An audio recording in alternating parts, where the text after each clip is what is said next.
What's going on, everybody?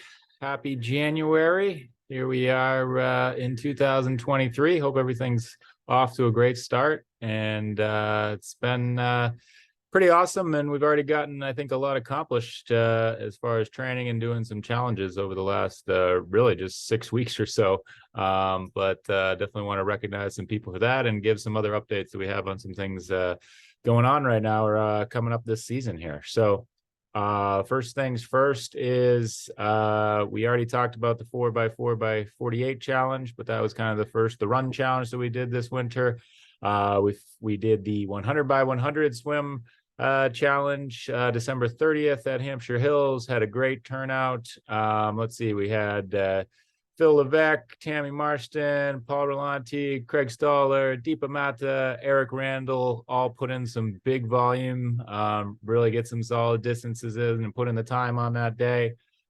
Special shout out to Steph Cummings, Suzanne Carpenter, Matt Nussbaum, and myself. We all did do the full 100x100. Special shout out or recognition to Matt Nussbaum for doing it with drag shorts on, being the fastest one in the pool, despite that the whole time and leading the quote unquote fast lane. Quite impressive, Matt. And thank you for leading the charge there. But it was super fun. Something maybe people will consider for next year or this year, I guess. And it's a great way to get some good volume in and practice some drafting and just be with teammates around the turn of the year here. So that was great. And we just finished up the climbing challenge. So the first climbing challenge we've done. So basically just getting out there. Most people were on Zwift, Alpha Zwift, and climbing as much as they wanted to. So we definitely had some great turnouts and some great efforts by people there. Let's see here. We had get my sheet up here. We had probably we're going to give the speed award to Rich Juliana. He negative split, did I think 3 loops or 3 climbs, we could say, and negatives, or got faster with each one, descended them. Really did a great job with that, and was super impressive with his speed. We also had Matt Nussbaum put in some really good volume here and was doing quite well with it as well. Special thanks to Brian Schmidt for helping to lead the charge with all the things do Zwift here. So thanks on that. But despite his foot injury, put in some crazy arm cycling efforts there, and wasn't exactly breaking any speed records because of the way the bike was reading it. The hand bike was saying cycle was reading it, but he did an incredible job, and I think spent 9 hours, something crazy out there, just on his hand cycle here. So another shout out, Matt Welch put in some really big time and some big volume. But the 2 biggest winners on the day were definitely Sherry Brown and Steph Cummings, who both Everested and then some. Or Sherry Everested, I believe she decided that was enough for the day, beyond understandably so. Well, Steph Cummings kept going, and I think she ended up doing a full 9 full loops up Alpha Zwift. So absolutely incredible. And it's kind of crazy with it still being, middle of January. And I guess we are kind of through our winter challenges here. But another shout out to Steph Cummings, the only one to fully complete all 3 of the challenges. So big kudos to her, and job well done in putting in the time. And I can't wait to see how that translates to racing this summer when we get to it here. All right. That being said, we still got plenty of winter training to do. We're on Zwift. We're doing the Tuesday, Thursday morning rides, 5:30 a.m. Eastern time. Please join us for those. Do whatever you want. Hopefully following your coach's workouts and things, but it's super fun. Really helps to pass the time, and can be super motivating. Getting a little competitive up at the front of those now, and it's been great for training. So please consider joining us for those. Let's see here. We have That's right. Our mental training seminar series with Coach Brian Muldowney is going to be doing that. We are still kind of nailing down. I'm actually the guinea pig. We're going through that together right now. We've got, I think, 2 more weeks left of that, and but we will be providing more details on that very soon and setting up some dates if people would like to join us for that. I think that'll be great, and I've certainly already gotten a lot of benefit and enjoyed going through that so far.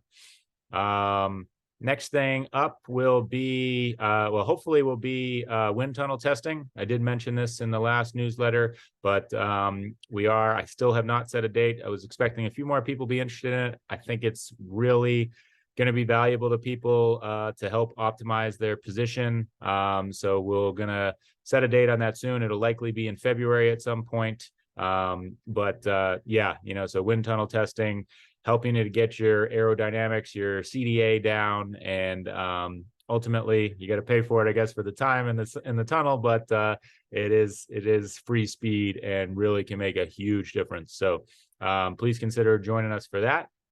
Another thing I wanted to cover real quick was just like, what are pick me up or strides?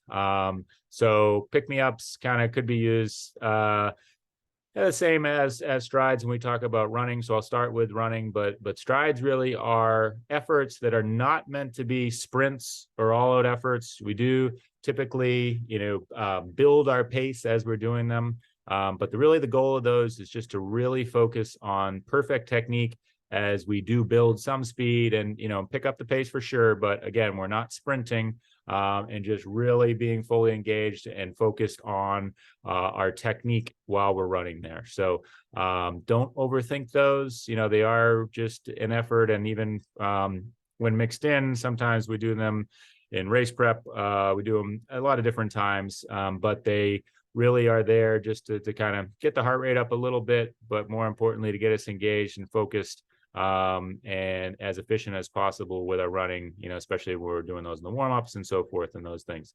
On the bike with the pick-me-ups, there's definitely a difference, right, between a pick-me-up and a sprint, right? So we're not going all out, everything we got for 10, 15 seconds with these. We're just, again, just like the strides, we're picking up the pace. We may stand for those. We still want to think about the technique, but it's more just kind of an uptick in the effort. But we're not going crazy with those here. So let's make sure we're recognizing our efforts there. And then last thing I think I wanted to touch on here, or sorry, a couple more things, but next would be Race Mania. That's right. So on March 12th, at Boston University in Boston, they are finally getting back to the Race Mania X Triathlon Expo here. So super fun event if you haven't been to it. I think I'll be speaking at it this year. We'll have both Northeast Multisport and Peak Triathlon Coaching will have booths there. So we'll have a place to hang out and hopefully get some exposure, recruit some new members and things like that. But I must say the highlight to me is the team competition with that, which I believe Peak has won it the last 4 or 5 years that they've had it. So the team competition, assuming they're doing the same format this year, is a 4x1 mile relay, a 4x200 yard swim, and then a bike indoor time trial on the CompuTrainers, usually about a 10K. So we are in the process of recruiting, getting the teams together. Anybody would like to do that, please let me know.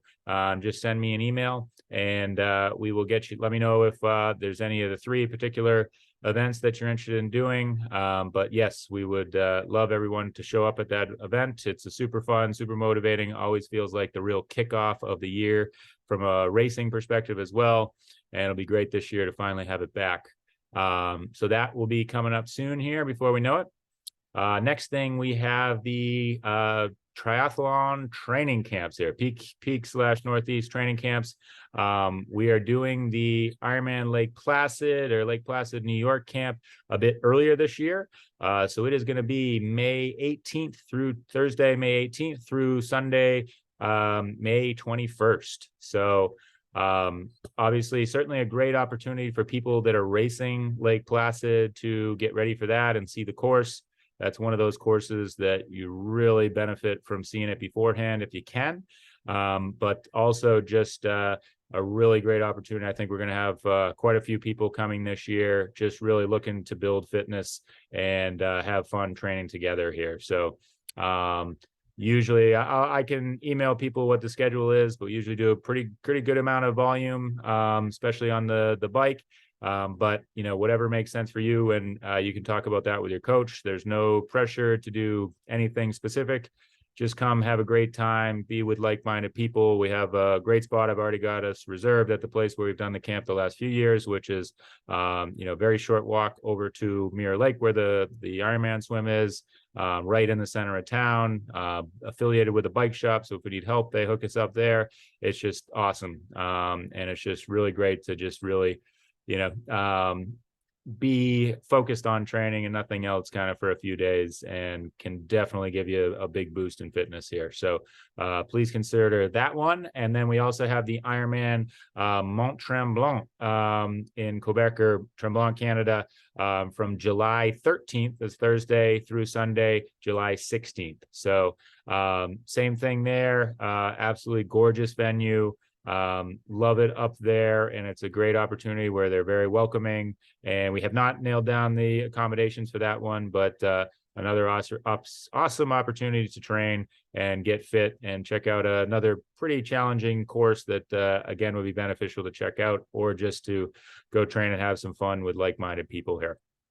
And then lastly, Elliot and I talked about this a little bit on the most recent Age Grouper for Life podcast, but just want to remind people, I'm mentioning the How They Train podcast, which is a great podcast. I do encourage people to check it out. I think they've got some great insight, very interesting to hear about how the professionals are training.